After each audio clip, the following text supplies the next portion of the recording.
Arab Saudi, MBS singkirkan Wahabi dan mendorong peradaban Arab. Tersebar di media, putra mahkota Kerajaan Arab Saudi, Pangeran Muhammad bin Salman atau MBS, yang secara tegas menyatakan bahwa ajaran Wahabi tidak perlu diikuti lagi. Dia menyatakan dalam sebuah acara wawancara televisi yang dipandu oleh Abdullah Al-Mudaifer yang menyentak Arab Saudi, sekaligus menyejukkan bagi warga Saudi yang menginginkan perubahan kehidupan sosial dan kenegaraan terkait dengan hak asasi manusia dan hak perempuan.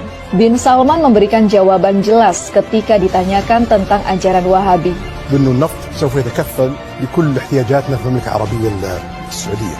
Ketika kita berkomitmen untuk mengikuti ajaran ideologi tertentu atau cendekiawan tertentu, ini berarti kita mendewakan manusia. Bin Salman menambahkan, tidak ada aliran pemikiran yang tetap dan tidak ada orang yang sempurna. Kita harus terlibat dalam interpretasi teks-teks Al-Quran yang berkelanjutan dan hal yang sama berlaku tradisi-tradisi yang diajarkan Nabi. Lebih lanjut, MBS memberikan pencerahan yang sangat jelas tentang Al-Quran dan tradisi yang diajarkan Nabi sebagai pedoman yang mengedepankan kemanusiaan. MBS menyatakan bahwa dunia mengikuti hukum yang jelas yang mengatur kehidupan manusia. Peran kami para penguasa Saudi, kata MBS, adalah untuk memastikan semua hukum yang disahkan di Arab Saudi tidak bertentangan dengan kepentingan kita Arab Saudi. Wahabi tidak hanya dilihat sebagai penghambat kemajuan dan modernisasi, namun sekarang Wahabi dianggap tidak berguna sama sekali bagi eksistensi Arab Saudi. Kegelisahan Arab Saudi terhadap Wahabi dipicu oleh 3 kegelisahan. Pertama, hilangnya peradaban asli Arabia dengan berbagai fatwa Wahabi yang bertentangan dengan kemanusiaan. Kedua, oleh geopolitik internasional yang tidak lagi membutuhkan Wahabi. Ketiga, modernisasi dan internet yang mengubah pandangan warga Saudi sebagai warga negara. Khalid Al-Dakhil, sejarawan dan intelektual Arab Saudi menyebut dengan jelas, Wahabi mengajarkan orang Saudi menjauhi sejarah negara yang jauh lebih besar dari sekedar Wahabi. Khalid Al-Dakhil dalam podcast bersama Abdur Rahman Abu Mali menyatakan, kita belum belajar sejarah negara kita Arab Saudi. Kita hanya diajarkan kata-kata penulis sejarah ajaran Wahabisme, Ibnu Ghanam dan Ibnu Bashar. Dan sampai sekarang kita masih menjalaninya. 6 يناير أشبعوه الأمريكان كثير من الكلام كلامهم صراحة ما قيل في الإعلام الأمريكي 6 يناير في الولايات المتحدة. أنت تقصد Saudi Arabia didirikan berdasarkan aliansi untuk membangun kekuasaan antara Muhammad bin Saud dan Muhammad bin Abdul Wahab pada tahun 1744. Bin Saud mendapatkan kekuasaan sebagai Raja Jazirah Arab. Muhammad bin Abdul Wahab menjadi juru stempel legitimasi kekuasaan bin Saud dengan menggunakan isu agama. Sejak saat itu, Saudi Arabia dan ajaran Wahabi menjadi satu kesatuan.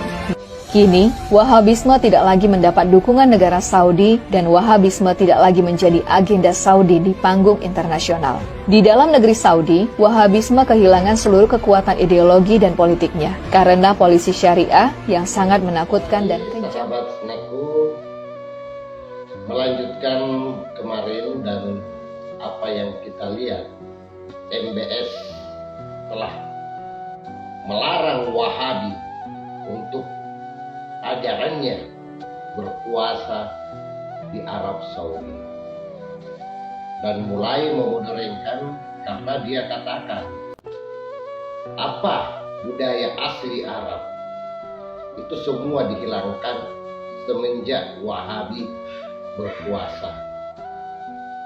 Nah, inilah semua akan menyadarkan kita bagaimana apapun beberapa dinasti-dinasti yang lain yang pernah berkuasa, tidak ada yang mampu untuk berkuasa. Nah, sedikit kita berbicara tentang bagaimana sebenarnya kerajaan Arab Saudi itu sendiri. Kemarin sudah kita jelaskan, Ibnu Saud itu memegang bagian kecil dari Jazirah Arab. Karena Hijaz pada waktu itu, Madinah Mekah, dikuasain oleh Raja Hussein. Nah, Raja Hussein ini adalah murni turunan dari Rasulullah. Akan tetapi karena kelicikan daripada Inggris dan Prancis waktu bersama dengan Raja Hussein untuk mengalahkan dinasti Utsmani Turki bersama-sama dengan Raja Hussein. Setelah menang, maka membagi-bagi lagi wilayah Arab di sini, mengeluarkan Lebanon yang dia katakan banyak orang Kristennya, berikut juga Suriah. Itu diambil oleh Prancis. Akan tetapi Inggris di sini tidak pernah menepati janji. Akhirnya apa yang dijanjikan kepada Raja Hussein itu sebenarnya cuma janji palsu belaka. Maka Ibnu Saud yang menguasai bagian terkecil di Jazirah Arab dibantu oleh Inggris untuk memerangi lagi Raja Hussein. Nah, akhirnya karena ditopang oleh Inggris, akhirnya Ibnu Saud mampu memenangkan peperangan itu karena adanya Inggris. Akhirnya turunan Rasulullah dari Raja Hussein ini lari ke Yordan dan Irak, akan tetapi yang di Yordan aja turunan dari Ali bin Hussein yang mampu sampai sekarang ke Raja Abdullah. Nah, demikianlah kita lihat dari beberapa riwayat sejarah tentang bagaimana Arab Saudi itu, mereka yang asli sama sekali tidak menyenangi tentang turunan Rasulullah. Nah, sekarang apa yang terjadi dengan MBS ini sendiri itu karena peredaran zaman. Orang semua dia sendiri dia ketahui bahwasanya untuk mengangkat bagaimana suatu permasalahan orang mampu mengakses semua. Jadi dia mengambil keterbukaan, dan disinilah saya katakan perang Wahabi di sana mulai dikucilkan, dan hampir seluruh Indonesia kalau toh orang mengetahui sejarahnya, maka tidak ada tempatmu di Indonesia, di Asia Tenggara sampai ke seluruh dunia.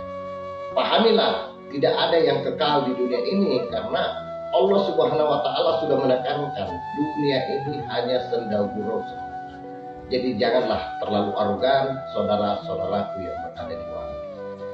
Demikianlah saudara Sneku, ingat hidup amat singkat, jangan lupa bahagia. Terima kasih.